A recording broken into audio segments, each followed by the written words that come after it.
जिह्वा को गुण चुंबक बनाओ। पधारिए राजाधिराज, पधारिए, शाही सम्मान के साथ सिंहासन ग्रहण कीजिए। सभाजनों, दरबार में विश्वविख्यात लेखक दांते जी पधारे हैं। फिर भी आप लोगों ने उनका अभिवादन नहीं किया, न हाथ जोड़े, न कोई खड़ा हुआ। क्या तुम्हें नहीं पता, इनके द्वारा लिखे गए बेशकीमती शब्द दुनिया भर में बड़े चाव से पढ़े जाते हैं। गलती माफ हो बादशाह सलामत। दांते जी, मेरे दरबारी आप जैसे सर्वमान्य विद्वान का स्वागत न कर मेरे जैसे मूर्ख से प्यार क्यों करते हैं? जहांपना, इसमें आश्चर्य की क्या बात है? दुनिया के लोग अपने जैसे लोगों से ही प्यार करते हैं। यह संवाद है एक मुगल बादशाह के साथ विश्वविख्यात लेखक दांते का, जिन्होंने वाक कौशल्य द्वारा उपहासजनक स्थिति में भी गुणों के मोती बिखेर दिए। जरा सोचो, कवि दांते की वाक कुशलता का आधार क्या है? क्या सभाजनों के अशिष्ट व्यवहार ने उन्हें ठेस नहीं पहुंचाई होगी? क्या राजा के कटाक्ष ने उनके मन को नहीं भेदा होगा? क्या रिएक्शन करने की क्षमता उनमें नहीं थी? सच्चाई तो यह है, इन सब परिस्थिति में भी उन्होंने अपनी जबान को स्वच्छंद नहीं बनने दिया।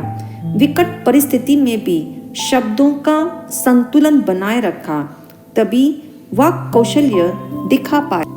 अगर वाक कला का स्वामी बनना हो तो दो कीमियां अपनानी होंगी।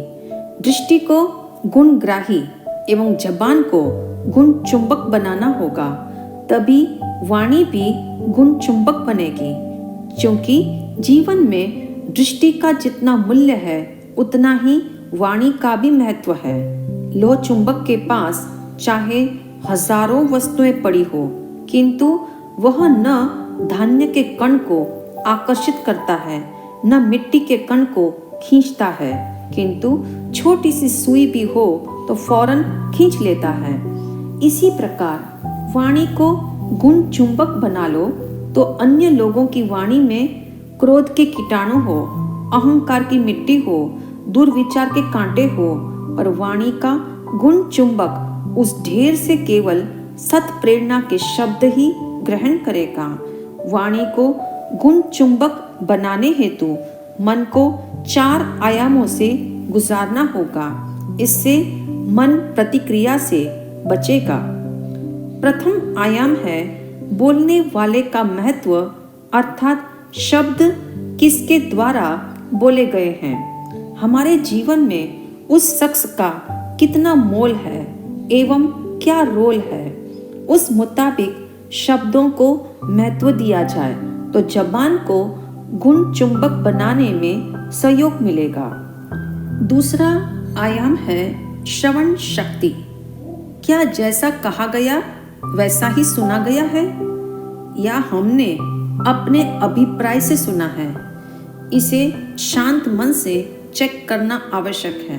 तीसरा आयाम है बोलने वाले का हेतु, अर्थात पूर्वाग्रह या पूर्व मान्यता से रहित होकर बोलने वाले के इंटेंशन को भांप लेना।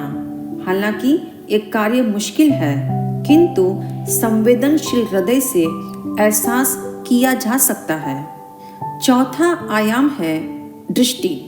जैसी नजर होगी और जहां नजर होगी वैसे ही नज़ारे दिखेंगे। इसलिए पॉजिटिव दृष्टि से देखेंगे तो मन को राइट टर्न मिलेगा और निर्णय भी राइट होगा।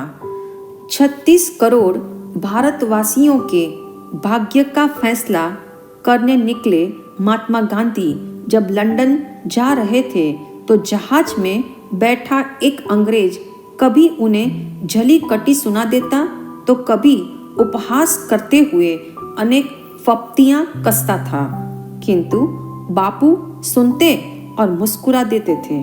एक दिन उसने 15 पेज की लंबी कविता लिखी, जिसमें प्रत्येक पंक्ति से बापू के प्रति घृणा और द्वेष बह रहा था। बापू ने 2 लाइन पढ़ी और कागज में लगी ऑलपिन रूपी सार को निकालकर डिबिया में रख लिया और पत्र को डस्टबिन में डाल दिया। अंग्रेज ने तेज स्वर में पत्र आगे पढ़ने को कहा तो बापू की गुण चुंबक वाणी के स्वर थे, सार तो मैंने पहले ही निकाल लिया। यह सुन अंग्रेज की जिह्वा को मानो सांप सूंघ गया। स्पीच मैनेजमेंट के अंतर्गत जैन आगम ने सूत्र दिया, उच्च मानो न संचले, अर्थात दूसरों द्वारा दुर्वचन सुनने पर भी क्रोध मत करो, क्योंकि तुरंत प्रतिक्रिया करने से जिह्वा की गुण चुंबक शक्ति डाउन हो जाती है।